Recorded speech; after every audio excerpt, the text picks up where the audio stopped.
One of the primary causes of headaches and migraines in particular would be this feeling of being disempowered. When she feels disempowered, like, oh my God, I might get fired.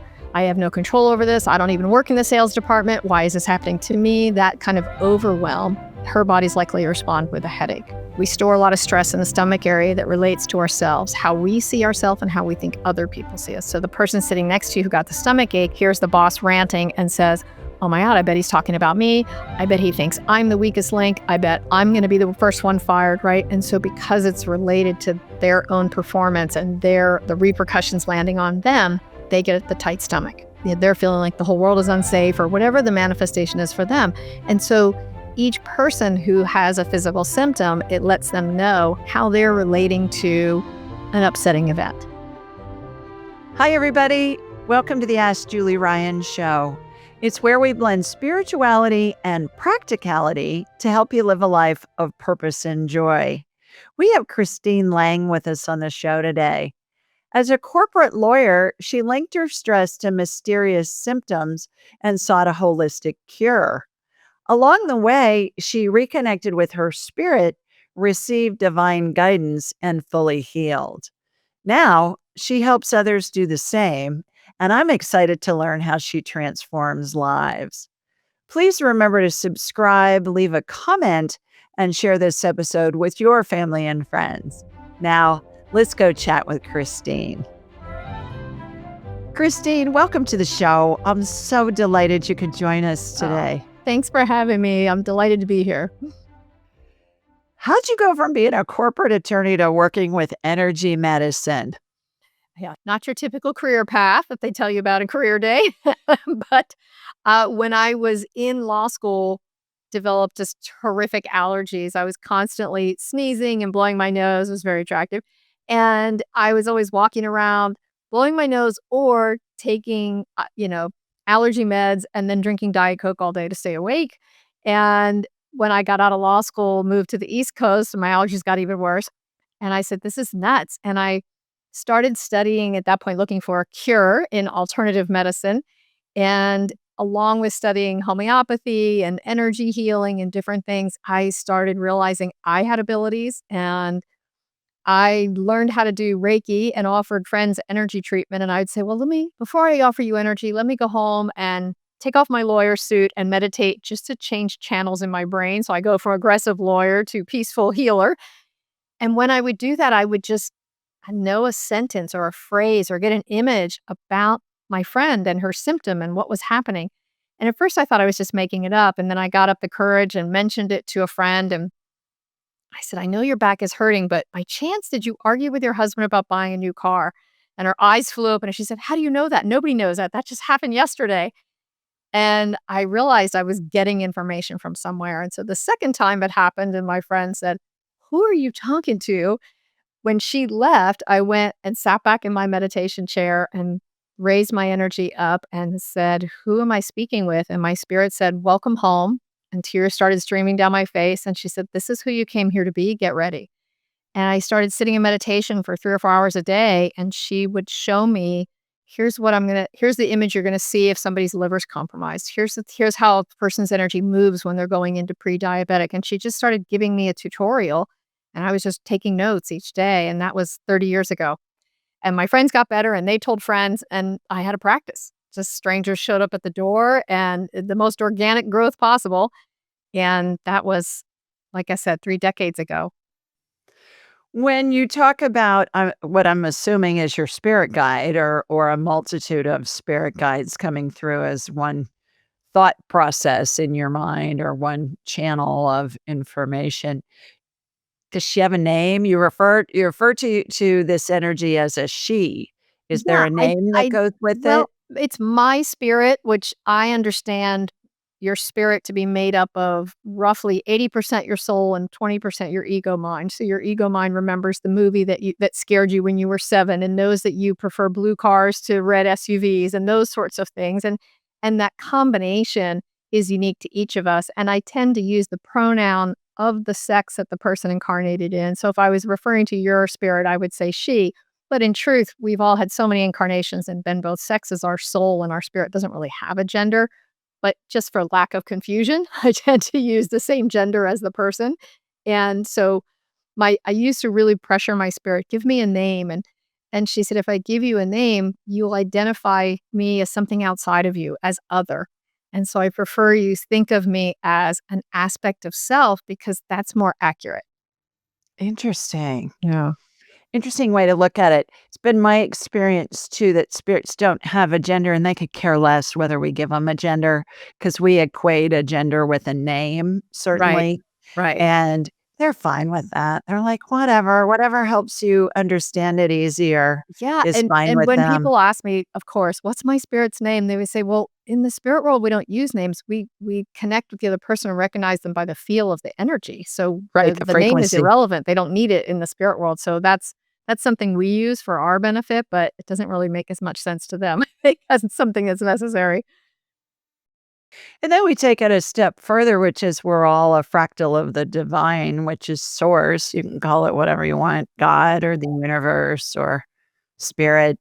And and then that really tends to confuse we humans because or us humans because we're thinking, wow, wait a minute, how's that work? And it's all spirit, I call spirit, God, spirit, source, communicating through different entities, whether it be your spirit, Yeah. my spirit, Elvis, or whomever. It's just a way to give us a human frame of reference for what's coming in. Do you have any thoughts about that? I agree, and I would say that there are different people like yourself, like me, who channel different guides or entities so that we can represent a different perspective, so that hopefully everyone can find their audience, right? I'll read something in a book and go, "I know I've read this 3 or 4 times before, but somehow the way this author said it, that landed for me." And that Mhm. just points to that filter that we all have for we each have a filter based on our experiences growing up and our life experiences, so that I might not hear something if it's said in a particular way. So I might prefer someone who, somebody who's channeling the Z's, like Lee Harris, or I might prefer somebody like yourself to someone who's channeling what they may call aliens or Abraham Hicks, or, everyone has preferences or say, I used to love these channelings and now I'm really drawn to those. And I think that's part of us matching where we are in our own ascension process as well. And so I think that's why different guides, different entities show up so that it sort of covers the scope of all the different people that could be interested. That's a great explanation you just shared there, girl. You describe a profound connection with your spirit. That's what we were just talking about. Was there a moment that you knew it was real and not just your imagination? Oh, that's a great question. Yes. So when it first started, I mean, I was living in the South in North Carolina, and our neighbors ran a Christian Bible school on one side. Our other neighbors were very born again Christian, and my first husband used to say, "Do not tell people what you do. Do not tell people what you do." And and so I was on certain days starting to doubt myself because I hadn't had a teacher. I mean, not in physical form. I'd only had my spirit. And so there was a day where I heard something very odd as a remedy for a friend, and I said, "This I how do I know I'm not schizophrenic? How do I know I'm not having mental breakdowns and making stuff up and hearing voices?" And my spirit said, "Go to this bookstore," sent me to a bookstore and sent me to a particular shelf and said, "Pull out that book." And it was Conversations with God, book 1. And she said, "Open to page," whatever it was, 97, and open up. And there was the sentence she had just told me, channeled by Neil Donald Walsh. And then she said, "Now open it to this page," and sent me to another one. And then sent me to Many Lives, Many Masters. That book was on the shelf. And something else that she had just told me the day before was there. And I was like, okay, well, maybe there's 3 of us that are crazy, but at least I've got company. So but it was so reassuring that this channeled information, like we were just saying, can come from different sources. So maybe it's articulated a slightly different way. But in this case, it was almost verbatim. And I was like, there really is a greater source with this broader perspective that has commonality. And so I love when my students in my advanced class will 5 of us will get the same answer on something. It's like, oh, it's so validating, right? I mean, you like to think as many years as you and I have been doing this, we don't need validation. No, it's always reassuring. It's always delightful to experience that. And I always say, "You can't make this stuff up." Exactly, right? And the Believe me. weirder it is, the more I'm like, "Well, I that's know. gotta be from your spirit, right?" Yeah. Exactly. And when you get that kind of validation too, and you think, "Okay, wait a minute. I can't make this stuff up." How does your law school training and experience as a lawyer help you in the work that you do now? I chuckle at myself because at times, I go after people's spirits like they're on the witness stand and I'm cross-examining them. Like, somebody will, and I always teach, your spirit is never testing you. God isn't testing you. They're collaborating with you. You just sometimes don't understand the lesson you're working on.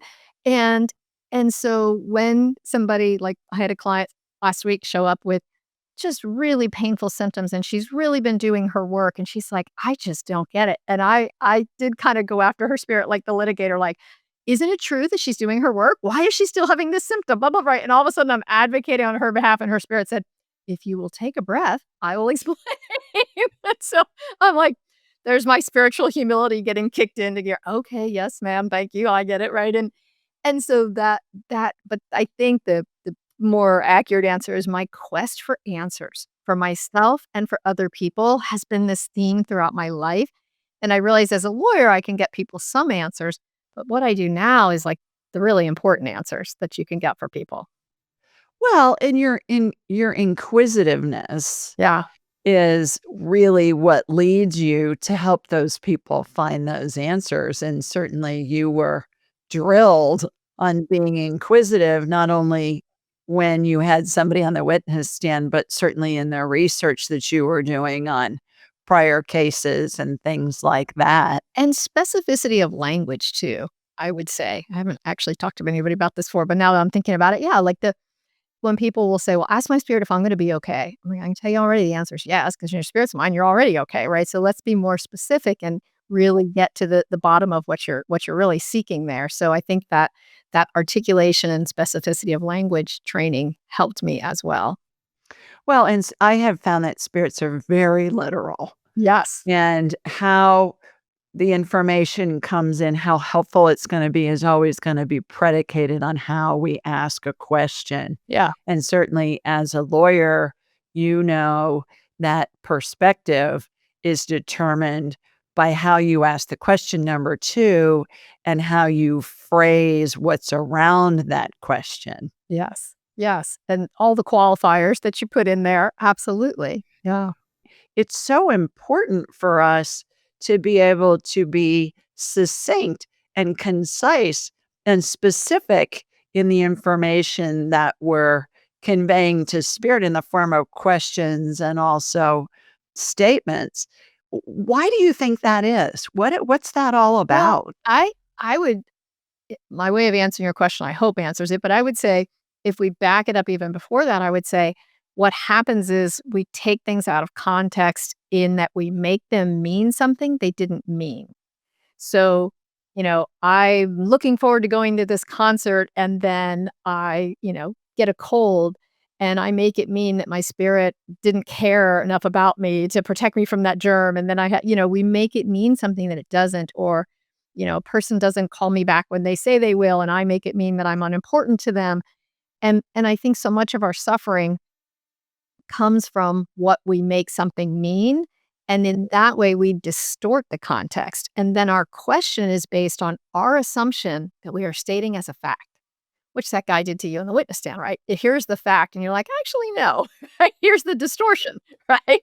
And and I think that's the part where we can get our spirits help, where sometimes a client will ask me in a private session or a workshop, like, okay, well, why did this happen?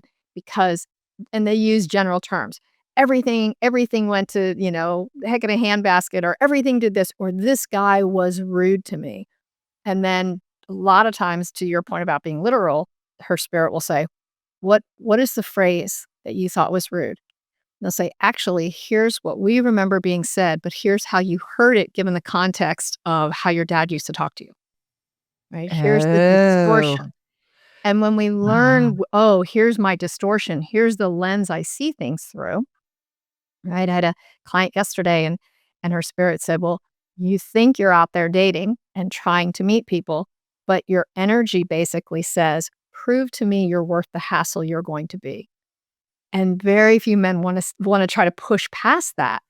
And Yeah. she said, "Oh my god, I think I am saying that," because she got the message growing up that men were gonna disappoint, men were gonna disappoint. They were gonna be a hassle, they were gonna be hard. All of her aunts, all the people in her life had told her that. And so recognizing that her conscious mind says one thing, but her subconscious, which is generating so much of her energy field, is putting out another, helps. So our spirit's like, look at the distortion between what you say you want and how you are behaving and then how your energy is behaving. So I think that literalness is helpful when our spirit can say, here's what your conscious mind is trying to create with your affirmations or your vision board or whatever, but here's what's actually going on and sort of running the show energetically and therefore running your life experience. So I think that literalness helps in that way. Right. Wow. Great point. How do we know whether something's a distortion or the truth? Is there an easy way for those who haven't studied any woo-woo yet that they can say, "Oh, man, that's me distorting how this is coming in," versus, "No, this is really what the Yeah. spirit communication is or this thought is really." The first thing I would probably do is write down the facts that have occurred. Like, so if it's say it's around dating or say it's around trying to get a job, right? I have been on and people will say to me, "Well, I've tried everything." And I'm like, "That's obviously not a sentence that's gonna cut it." Right? So let's say I've been on 16 job board sites and I've been on 9 interviews and I've had this write just the facts. And then in the column next to it, what did I make those things mean? What have I decided based on that? And that column is where you look for your distortion, and usually as soon as people can list something like that out, the distortion's apparent, right? They're like, "Oh, yeah, that doesn't necessarily mean that," right? So, What percentage of the thoughts that we think are distorted in a normal day? oh, probably 75% because scientists or psychologists say that we repeat the same, what is it, like 100, statements every day in our head because they're statements about how we think the universe works, how fair life is, how our body works, how desirable we are, how much we're too much, too little, all those sorts of things. And I always say we're building an evidence pile. So your ego has these theories, and then you're building an evidence pile. Ooh, that boost is an evidence pile for, how I'm too much. And this is something that's a piece of evidence for how I always fail when I diet. And this is a piece of it. And so we collect all that and we build these piles. And I think it's why gratitude journals can be powerful because there's nothing that is programming our mind to notice what went right, right? We're collecting this data of things that are bad or going wrong or aren't in our favor or make our life hard, but there's nothing counterbalancing it. So each year that we age, those lists and evidence piles get bigger and bigger. There's nothing counterbalancing it. And when we start keeping some version of a journal that says, here's how the universe showed up for me, here's how things are always working out for me, here's stuff I'm excited about, grateful for, it starts balancing out and it actually gets harder to see the evidence of all those negative things. Are we creating that evidence with our thoughts because of the energy that's connected around our thoughts? Do we attract what we think about? And then that makes those evidence piles, as you call them? Yeah, I think we both magnetize it to ourselves, right? Where the people call that thoughts creating, right? We're magnetizing it to ourselves and stuff that isn't even being pulled towards us, we're noticing. Right? If you think everybody litters and people are awful about that, then if you are driving down the freeway, you will see the scrap of paper and the soda can that somebody threw out of their car. And I might not because I don't have that thought. So it's not on my radar to look for. So are you magnetizing that soda can on the side of the road? No, but you are noticing it. So I think both things are at play. You are magnetizing events and experiences to yourself and you are noticing anything that backs up those negative theories that you hold. Isn't that called the reticular activating center or something in our brain Yeah, it's that called we focus confirmation on? bias also, right? There's Yeah. lots of different ways that people describe that. But when we can acknowledge that those things are big creators of our experience, it can motivate us to go, if I want to feel different, I got to create differently and I got to notice differently. So let me work on the parts of my, noticing and my theories about life and fairness and romance and health to upgrade those. Right. My husband, Tim, there's a four-way stop coming out of our section of our neighborhood, and he always has people that run that stop sign. Ooh. I mean, it's crazy, but he expects it. I never, when I'm driving, ever have anybody do that because I'm not thinking about it. And so I told him, I said, "Honey, you just got to change your expectations. If your expectation is that somebody's going to run the stop sign, you're going to see that. Yeah. And if your expectation is that everybody's gonna stop like they're supposed to, that's what you're gonna get." So I've said that to him for so many years that I said, "Just give it a try and see what happens." Well, guess what? I asked him, and it's about 6 weeks went by, and I said, "Well, have you had anybody run the stop sign since you changed how you're thinking about it?" And he said, "No." I said, "Well, there you go. See? You're proving that this really works, Yeah. and our thoughts create our realities." And I think you bring up a really good point too, Christine, which is most of the time, we're not even aware we're thinking it. Oh, yeah. Yeah. It's just it's just autopilot. I Yeah, if I eat this donut, boy, I'm gonna gain 5 pounds and my, Right. butt's gonna get bigger. And Well, we break the laws of physics because we do, right? You eat 1 donut and you gain 5 pounds, which shouldn't even be able to happen, and yet we will manifest that on the scale as a way of punishing ourselves. Well, it's because 'cause you're retaining so much water because 'cause you're having an allergic reaction to all that wheat and sugar is what's happening with that. Mm. Furthermore, why are we hardwired for fear? Why do negative thoughts come in more often than positive thoughts? I do think it's something that we can train our brains to do, but why are we taught that? Or is it something that you think we're just hardwired for? My understanding, from my guides is that when we choose to incarnate and come here, our soul is given an ego mind, which is like a blank hard drive. And then you say, well, what country do you want to be in? What socioeconomic status? Choose the things that are going to be basically the script for this lifetime. And so part of why we choose our parents is the beliefs and the fears and the things they're going to give us. And that ego mind is like the blank hard drive that's going to compile that information. And I think the ego mind works great to keep us safe from physical harm. If you touch the hot burner, you burn your finger. Don't touch the hot burner anymore. It's 1 + 1 = 2. It's very straightforward. When your ego mind tries to protect you from emotional pain, it becomes 1 + 1 = a tangerine, right? It just doesn't make any sense because, I'll raise my hand in 5th grade and give an answer to a math problem, and a kid chuckles behind me, and I think I'm bad at math, right? That none of that added up. But that's the conclusion my ego mind drew, was just like, don't volunteer in class anymore. You'll get made fun of. You'll get laughed at.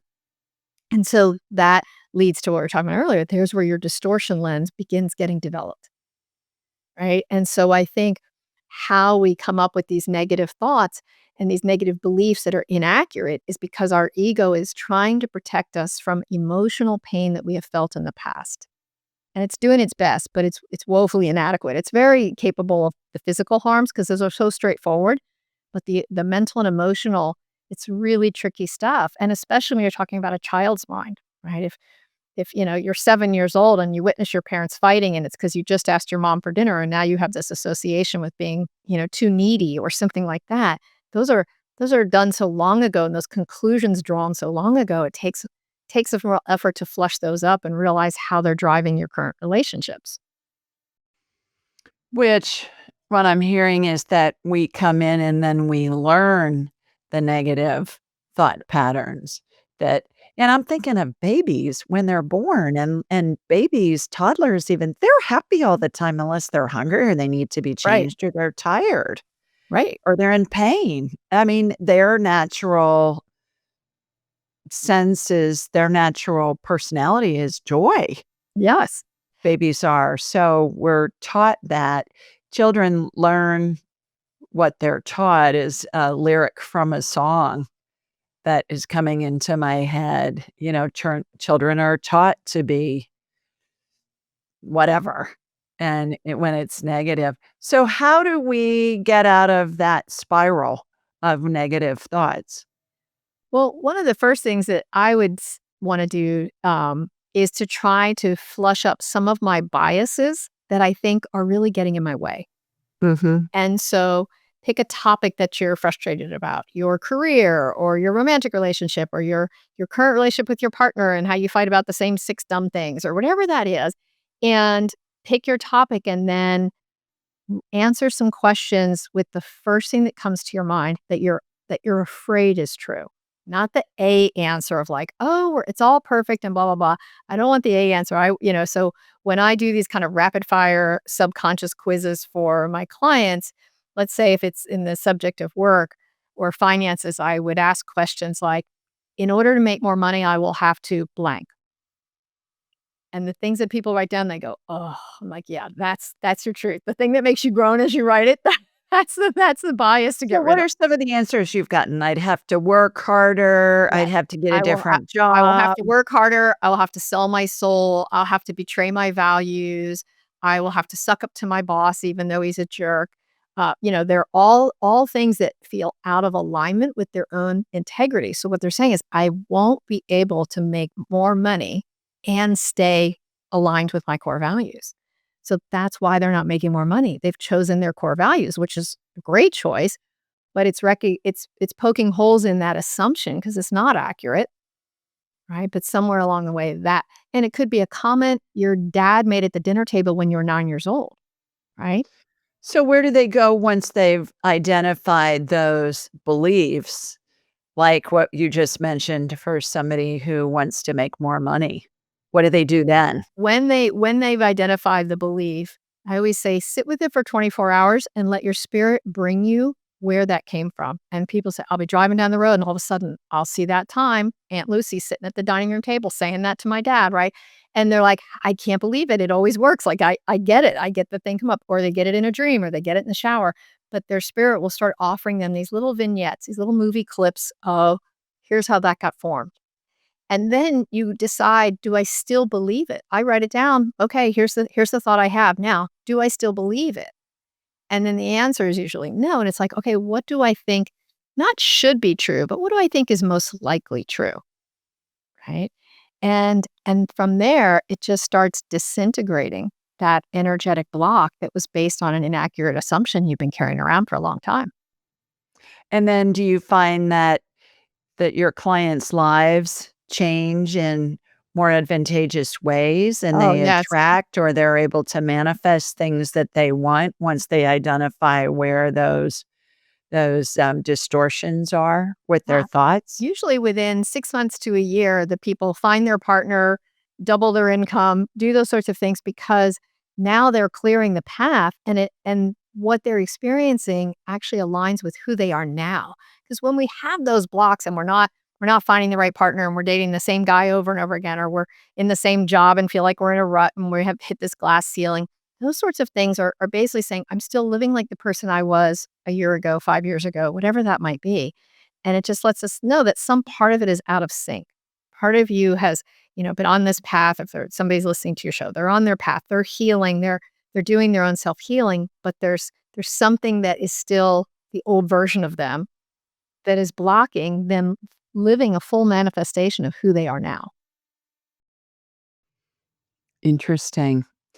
Did you, when you first started communicating with your spirit, did you ever think that you really had lost your mind?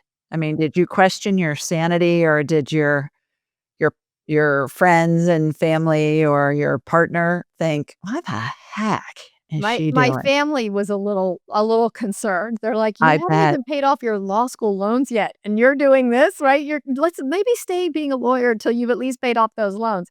And yet it was just so compelling to, when I would hear something when I was sitting in front of a friend or a stranger, I would question and think, "Oh my gosh, I don't know if I should say this because it sounds so off the wall."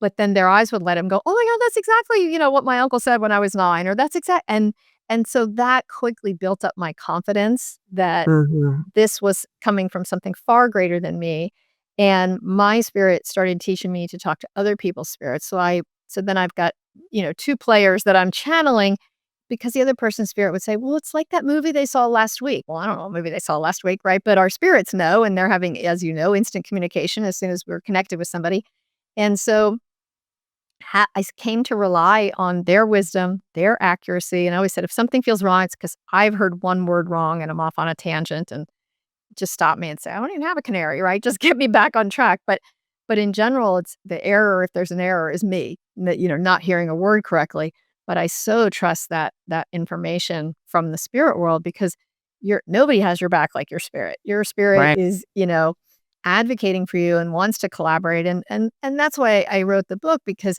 I always joke and say, "I wanna put myself out of business because everybody can channel their spirit for themselves, and they don't need me anymore." And being able to get that information from your spirit is just the ultimate empowerment. Mhm. Did you use that guidance in the courtroom while you were still practicing? No. And I No. was a corporate real estate, so I wasn't even a litigator, but I didn't once my abilities showed up, I was able to walk away pretty quickly, and it was such a clear division for me of getting to me, it was such an honor to be a part of somebody's aha moments every day. It's like no law job is gonna compare to that, right? To be able to Yeah. have that experience each day. Do you have clients now that utilize that spirit communication for in their businesses and Oh, in yeah. their Yeah. in their romantic lives and their family lives and their personal lives, not just related with health? Yeah, I would say most people come to see me for their first session because of chronic physical symptom that they can't figure it out. Is there a message here? What's going on? And then they stay with me for over the years because they want that guidance on their relationships and on their career. And I have a fair amount of CEOs in my practice, and I love some of my consultants trying to land, a huge. I had a woman trying to land a multi-million-dollar contract, like 60 million for a hospital project. She's an architectural firm, and her spirit said, "I know you think you're gonna meet with these 5 guys, but the guy sitting at the head of the table is not who you're trying to impress. It's the woman sitting to his left. She's actually the CFO who's gonna make the decision, and here are the 2 phrases she's waiting to hear." She worked those into her talk. She got the job. I She love was it. like, "I want a session every month," right? I don't have that kinda opening anymore, but we worked together regularly so that she could take her place, and I have several women who were in very male-dominated fields, and helping them just immediately scale the ladder in a way that seemed supernatural was just delightful for me to play with and have fun with, and getting your spirits inside, tips like that is just so valuable that I don't even work with her anymore because she's learned to channel her spirit for herself, Yeah. Yeah. and I've have thousands of clients who now don't need me because they just do it for themselves, but to have that kind of accuracy and specificity really lets you know, "Okay, this is my spirit." Right. What do you say to people who say, well, communicating with spirit shouldn't be used for monetary gain or something along those lines? It just needs to be used to develop one's spiritual connection to God. Have you had that question posed to you ever over the years? Not in decades, but I will say what I would say is that your soul incarnates here to experience being a creator. And the deal, as I understand it, is both your soul gets to create and your ego self gets to create. So, your soul creates things that are what we might think of as karma or destiny, like you choose, who you're gonna marry, your most significant high school teacher, that person that really convinces you to pivot your career and go to law school. And, these really powerful connections in our life are usually chosen by our soul, either before we incarnate or once we're here. And that might be 60% of what gets chosen and created, and then the other, so let's say 40% is yourself, your conscious mind, your ego mind gets to say, "I wanna create that we get to live in this really cool neighborhood, and so I'm just gonna start creating that a house comes on the market," and sure enough, one does. So both aspects of ourselves get to experience being a creator. So if your spirit isn't helping you create what your ego creates, it's like we're on two different teams, right? So I think that part of why your spirit's like, sure, let's do that. It's because it's also proving to you the abundant nature of the universe. And our spirits love to help us see big truths, Mhm. right? And so, Abundance is abundance, yeah, period, in exactly. every aspect of your life, and people that say, "Well, that's not what that's intended for, to help you, increase your revenue for your company or in order for you to have a bigger salary or whatever," then I would use your term and I'd say, "Oh, where's that distortion in your thinking coming Exactly. from? Were Exactly. you taught as a child the saying, well, the filthy rich, Right. or, Right. something that connotes that if there's somebody that is wealthy, that they're not necessarily a good person. Yeah, Where does that I come would from?" probably answer and say, "Well, there are lots of people around you modeling scarcity. You're welcome for being one of the people that models abundance for you." Yeah. Well, and sometimes it's the wealthy people that do the most good in the world because they have the Yes. money to do it, and Yes. they're philanthropists. So, yeah, interesting. How does your family feel about what you do now? Now they're much more supportive. They're less confused. Each of them over the years has had some injury or ailment that I've been able to help them with. So, yeah, now my parents get it. Now my mom will call and say, "Okay, most recently she called and said, "I fell and my wrist is really hurting." And I'm like, "Your right one?" And she said, "Mom, you broke it." She goes, "No, I didn't. It's just a tiny bit sore." I'm like, "Mom, I can see it from here. My spirit is showing me a hairline fracture." Pestered her for about 4 hours. My dad finally took her to urgent care and they x-rayed it and there was a hairline fracture. So then she was mad at me. I'm like, "I didn't do it. I was just reporting what was there." Right. I'm just a roving reporter. Yeah. Well, and that was the same with my family too. They all thought I was nuts until I nailed stuff. And then they started thinking, maybe there's more to the equation than meets the eye here. And I love to tell this story about my older brother, Jay, who was one of the last ones to believe. And he called me one time, and a friend of his was in surgery. He said, "Okay, do your thing." And I Perform did. on demand. Yeah, really, and I did, and it was accurate, and he believed it from there on in. Do stress and unhealed emotions speak through the body? Yes. And so How so? so I would say that when we have what we might call a weak area of the body, oh, when I'm stressed, my back goes out. Oh, when I'm stressed, I get migraines. A lot of times where we store stress in the body has to do with how we internalize it, or in our earlier language, the story we make up about it. So if a boss walks into the office and yells about last month's quarterly earnings being down, and you get a stomach ache, and the person sitting next to you gets a headache, and the guy over there has his low back go out, same stressor, but it got internalized by each person differently. One person said, "Oh my gosh, I probably failed." The other person said, "That guy's a jerk. He shouldn't be allowed to talk to us that way." Right. So how we internalize that stressor impacts where we store it in the body. And then we will develop over time these weak areas because of how we keep internalizing stress, what we make it mean about us, what we make it mean about the world, how fair life is. And so when we have chronic areas of symptoms in the body can be like a roadmap and sort of tell us certain areas of that we internalize stress because of these, it points us towards certain beliefs we might have or fears we might have. Can you expand on that some? The boss comes in the office, he's on a rampage, and the woman gets a migraine from it. She's storing stress in her brain. Why is she storing stress in her head? Let's say her head instead of her brain. And how does she eliminate that that practice that she's obviously not even cognizant Yeah. of?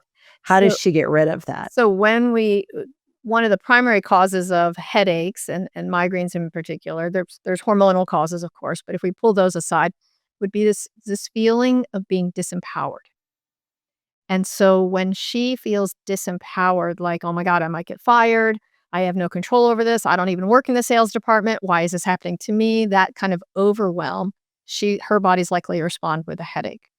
And the person who gets a stomach ache We store a lot of stress in the stomach area that relates to ourselves, how we see ourselves and how we think other people see us. So the person sitting next to you who got the stomach ache hears the boss ranting and says, "Oh my god, I bet he's talking about me. I bet he thinks I'm the weakest link. I bet I'm gonna be the first one fired," right? And so because it's related to their own performance and the repercussions landing on them, they get the tight stomach. And so that and the guy who has his low back go out, that is also a place of disempowerment, that low back area. And so he could feel like, "Oh, people always pick on me, and it's not fair, and it's too the setup is wrong. There's no way we could meet those sales numbers." So the way that and somebody else could break out in hives, right? Because they're feeling like the whole world is unsafe or whatever the manifestation is for them. And so each person who has a physical symptom, it lets them know how they're relating to an upsetting event. Right. And that's the commonality that you see. Somebody that's internalizing it as, "Oh my gosh, it's all my fault. I can never do anything right." Those types of thought patterns are gonna show up in multiple people as stomach problems. Am I hearing that correctly? Yes, And you're somebody else that has another interpretation, those people that are absorbing that information, it's gonna present as a headache. right. You're seeing the commonalities Right. in those interpretations Right. is what I'm hearing. Am I getting that right? Yeah, yeah, and Louise Hay was probably the first person to really make all those connections, and in the back of my book is an appendix that has sort of my own version of the Louise Hay book, where I, like, describe the common things that I see and what those stressors tend to mean, okay? If you have, throat issues and you lose your voice every time you get a cold or you're constantly clearing your throat or you have, teeth and gum issues, then there's questions in there you can ask your spirit or ask yourself of like, okay, how am I afraid to speak my truth? What are the repercussions I think happen when I do speak my truth? And ways to sort of flush out what do you do about that, right? You can say, okay, clearly this is where I store stress because my throat's my weak spot, but what does that mean and what do I do about it? And the book is meant to help you go through that. I've noticed too, especially in women with female types of cancers, the personality profile that I see is they're really good at taking care of everybody else, not good at receiving. And we'll talk about when you get that diagnosis, it's almost like you're forced to receive help from your medical providers, from your family, from your circle of friends or whomever. And sometimes that spirit just who's been knocking on the door for a long time Mhm. going, hey, you might want to do this for yourself." And you're saying, "Yeah, yeah, but I'm too busy. I got to take care of Uncle Harvey." And then, "Hey, you might want to go do this. You may want to go take a spa day or something just to get some relaxation." "No, I got to take care of my elderly mom," and all of that. And then it comes to the point where there's some kind of a disease or illness that manifests, and your spirit's screaming at this point, "Hey, pay attention to this." And the ailment really makes them pay attention to it. I agree. And I think that sometimes our spirits are trying to say to us through these serious illnesses, you didn't incarnate here just to be the gas pump that just gives gas to everybody all day long, right? It's just a fueling station for everyone else. That's not a life well lived. Right. But so many people, especially growing up, that they were praised and conditioned to be the caregiver, to be the problem solver, to be the rescuer. That's where they think their value lies. And then they don't know how to not be doing that. Mhm. And there's always people around them, of course, who need more, who need saving or rescuing or taking care of or whatever, because they're attracting that. And it does become a hard cycle to break. But when you get that diagnosis of cancer or some other, very scary illness, that that fear becomes so large. I think cancer is largely a study in fear and how we work with it and how we work through it. That fear trumps your fear of being rejected because you aren't handy enough, because you aren't helpful enough. So and you're right, that is never your spirit's go-to first thing. It's never your body's first thing, right? And by the time you're getting a serious illness, your spirit and your body have both been talking to you for a long time. And it doesn't mean it's your fault and you should blame yourself. It just means there are a lot of layers there to work through to allow yourself to be nourished like you've been nourishing everybody else. Can you please walk us through a session, just obviously a synopsis of somebody comes to you with shoulder pain Okay. and give us an idea of what they can expect, let's say in the first consult and then in subsequent consults? So in the first session, I usually say to people, what are your priorities? Because it can take months to get in with me. So by the time they show up for their session, they might say, forget everything I wrote on my client intake. I had a fight with my husband and that's all I want to talk about, right? But in general, if we start with the physical symptom, I say, I want to ask, when did it start? And what was happening in your life at the time that you know is stressful, even if it doesn't seem to relate to that at all. Just tell me what was going on. And as the person is talking, their spirit will point if there's a word or a phrase that I'm supposed to zero in on. Or sometimes they'll even circle a word. I'll get a signal of like that right there. That's where you In your mind's eye. yes, in my mind's eye. And I can see in the person's spirit standing behind them and will shake their head. Like she'll say, "Well, it wasn't that bad." And their spirit shakes their head. No, I'm like, "Yeah, it was bad." so so I there's and if somebody says something that is an untruth, not because they're trying to lie to me, but they're lying to themselves, their energy steps outside of their body off to the side. So then I ask another question to try to see what's their level of awareness of how they're not being honest with themselves, right? And so I'm kind of detectiving out that stuff. And and we'll get a little bit of background info on that for 10 minutes or so. And I'm getting the names of key players that I might need to know for when I connect. And then I close my eyes and connect to the person's spirit as well as my own. And their spirit starts walking me through, here's what really happened. Here's how she got there. Here's what's happening. Here's the way through.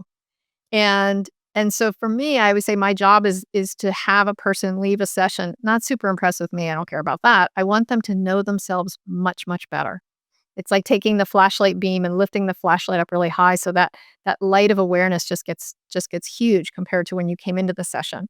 And so when you leave the session, everything should resonate, right? If it doesn't resonate, tell me, wait, can you say that a different way out? That's not making sense to me. And I'll go back and get a different phrase. But I want people to understand how their life and their body got to be where it is right now. Mhm. And then what are the next steps, right? To move you in the direction you want to go in, whether it's physical healing or emotional healing or, you know, better business. So that's where that litigator training's coming in, because you're questioning when you mentioned that somebody's spirit can be behind them when they first come in, they can be to the side of them, and then you connect to that spirit. Can you say more about that, how that So, works? I mean, your spirit, of course, is within you and all the time, but they're coming off to the side so that I can see out of, my peripheral vision. I'm looking at the person I'm talking to, but also can watch their spirit, right? Just like if you were talking to a friend and her husband was standing behind you, giving you that, no, no, no, no, no, don't talk about that signal, you would know, right? So that's the same idea of how that works. And again, like circling certain words or I'll hear my spirit or the client's spirit ask a random question that doesn't even seem to relate to what we're talking about, and the person will give an answer, and then I get an image of a bullseye with the dart going right in the center, right, of the Mm. dartboard, and I'm like, "Okay, that's where we need to go. Talk about that a little." And I had that today, a new client, and I was like, that person whose name? Tell me a little bit about that." She's like, "Oh, it's just some guy I met in the basement. We were doing laundry." And I'm like, This is important. Stay with me."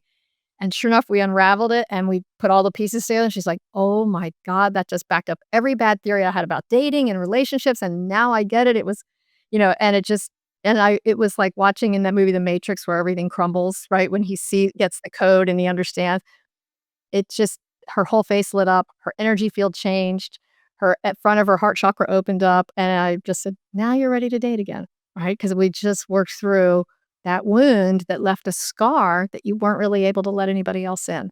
And you thought it was just this minor thing because it was a 2-week relationship, but it really triggered something powerful that caused that shutdown of your heart chakra. So being able to kind of follow that trail, I'm listening to what the person's saying, but I'm really paying attention to their spirit and the signals that I'm getting as to when we're zeroing in, when we're in something that's relevant.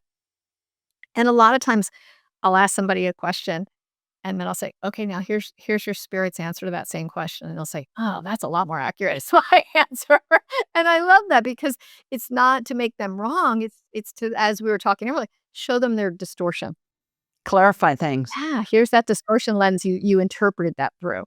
What do people's spirits look like to you? Do they look like a hologram of the person with whom you're working, their physical Yeah, and it's form? yes, and it's very kind of shadowy because I don't care about the features, I don't wanna be distracted, right? It's very much just this kind of shadowy image that I just get the yes, no, the answers, it's the action of what the energy how the energy is moving and what they're pointing to that I care about because I know it's the essence of that person.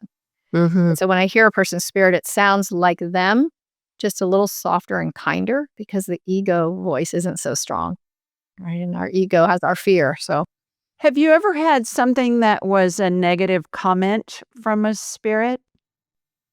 describe negative comment. Well, like, this woman's just really, Oh, no. she's just a drama queen and she drools when she sleeps and she's, whatever. Right. Something that So would be a something negative judgy. You comment. mean something Yeah, judgy. yeah, Uh, or derogatory. no, never have, never have. And people will sometimes say in their first session, "Well, I'm nervous because I'm worried that my spirit's mad at me or my spirit's gonna say something negative." And nobody's spirit comes in and says, "Well, it's because she cheated on her taxes last year." There's no, like, there's no telling on someone like that. I mean, and even I've had people who I can feel are probably having an affair, but they're working hard not to talk about it, and it's not related to their symptoms. So in that first session, I don't bring it up, and then later they say, "How come you didn't bring it up?" I'm like, "'Cause it wasn't relevant, or I would have drilled down on it." But I'm not trying to just impress you by outing you on something, right? And the same thing with people who are questioning their sexuality. I'm like, "Well, I already know you're gay, but it's not my job to tell you that, right?" Yeah, that's disempowering and creates me as that outside authority. So and nobody's spirit has ever been mean or cruel like that because it's from the essence of them. She might say something like, "Well, she has a hard time communicating because she feels, really unsafe expressing how she feels," instead of she just doesn't talk, right? So, That's been my experience too. All spirits are pure love, and they're never gonna say, "You're just an ugly broad that snores." I mean, it's not gonna happen. And I had somebody this morning say, "Well, how are we sure that when there's a healing happening that we are not doing any harm?" And I said, "Well, because all spirits are pure love, first of all. Secondly, the healing is sent to you and your spirit decides how you integrate it or even if you integrate it. right. So there's no way that any harm can be done with energy healing. It's not And possible." energy follows intent, and your intent is to be of service and to help. My intent is to be of service and to help. So then how that help arrives, like to your point, right? You can put energy, send energy to somebody to help with their hurt shoulder. But frankly, if their heart is really struggling and they don't even know it, the energy is going to their hearts. They might wake up the next day and say, "My shoulder feels a little better, but it's not 100%." And their spirit's like, "Yeah, but your heart's a lot better. And that's what I cared about." Right. So Right. we don't control it, but it certainly doesn't ever do harm. There'd be no point in that. Does humor play a role in healing? For me, it does. I am quite I can be a little bit snarky, and my spirit has quite the sense of humor. Um, I've had quite a few people write in and say, "Okay, I love how you and your spirit talk because you give each other a hard time when in your book." And when I would say something to my spirit like, "Well, it shouldn't have to be this hard. I mean, I show up every day and meditate. You should just make things easier for me." And she said, "Your preferences are noted. Like, who cares, right?"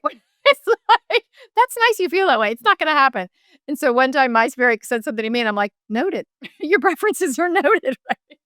But I teach a lot with humor.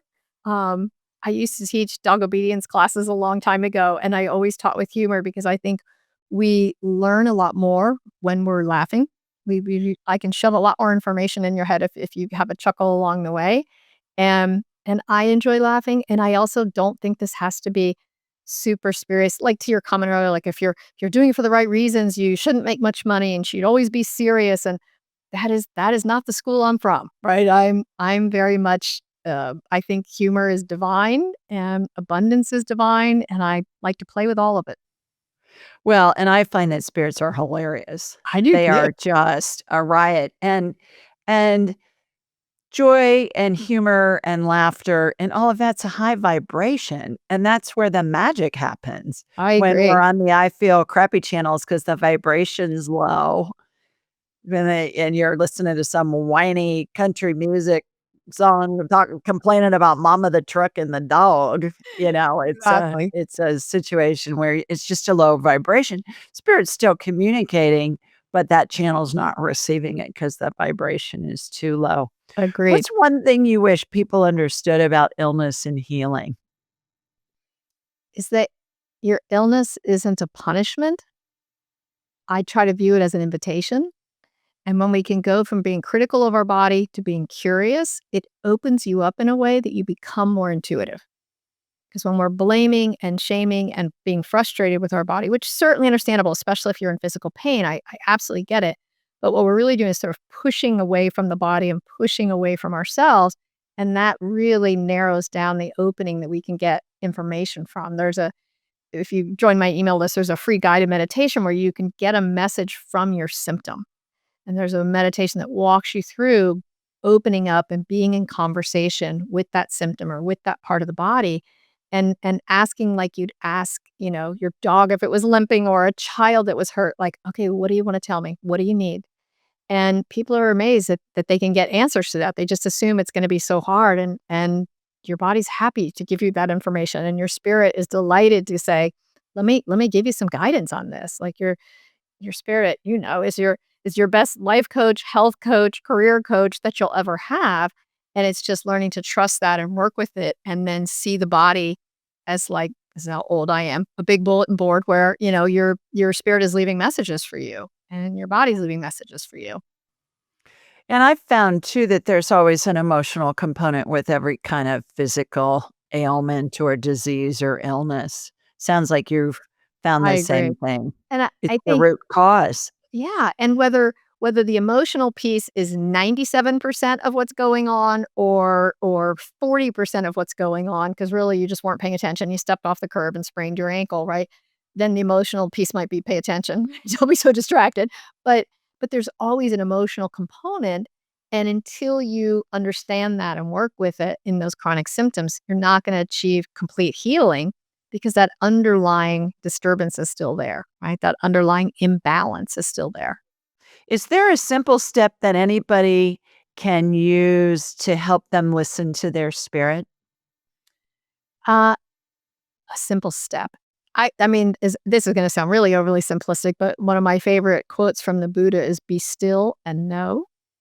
And I think being still and silent is a really underrated tool that we don't do it anymore because now, especially with social media, we are so used to being constantly stimulated that if we have to wait in line for 5 minutes or sit in the waiting room at the doctor's office, we're gonna whip out our phone.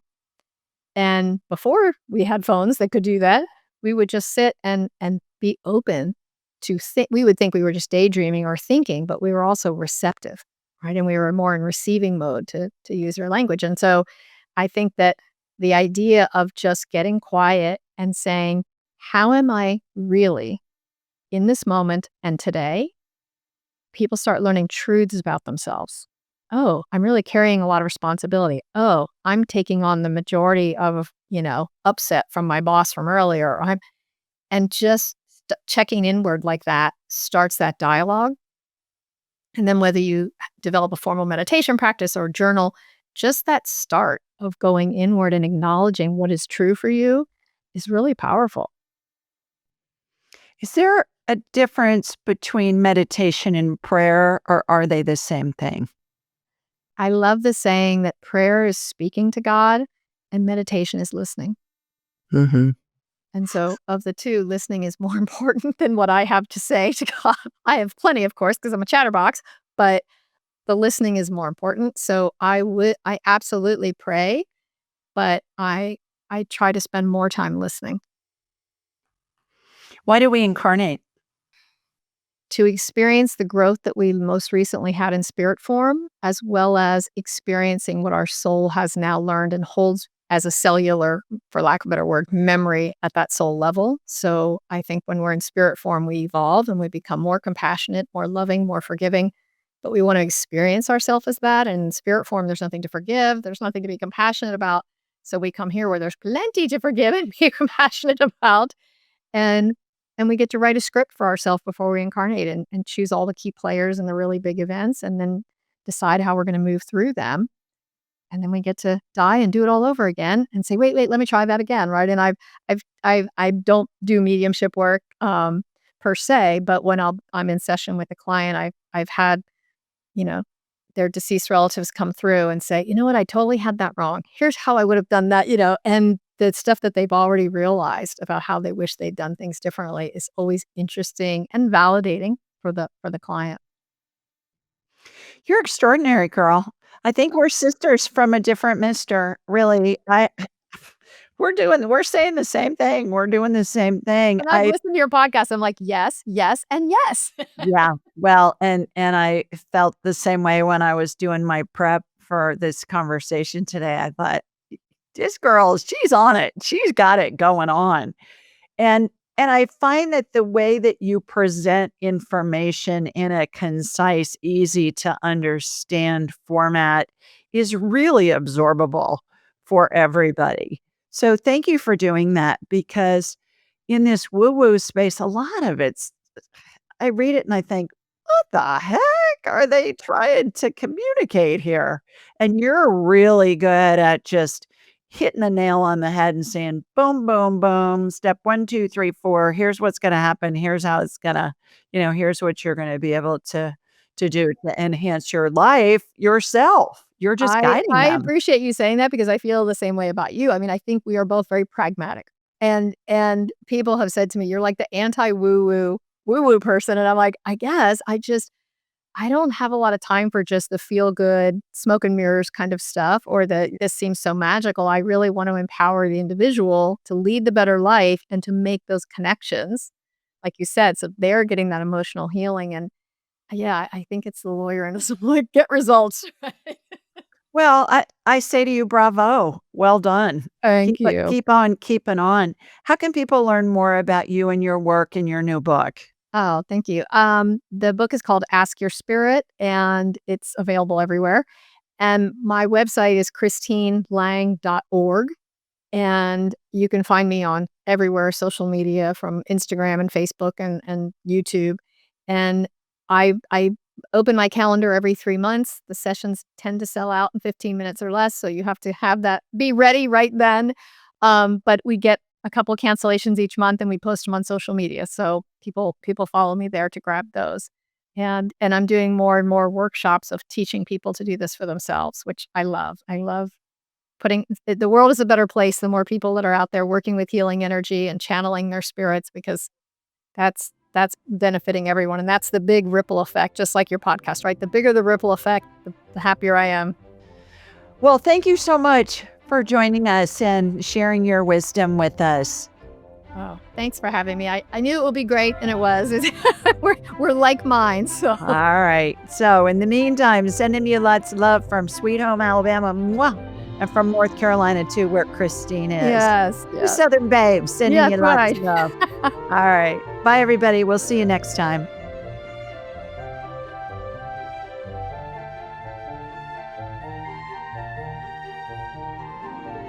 To enhance your spiritual journey, click on one of the videos below and remember to subscribe, leave a comment, and share this episode with your family and friends.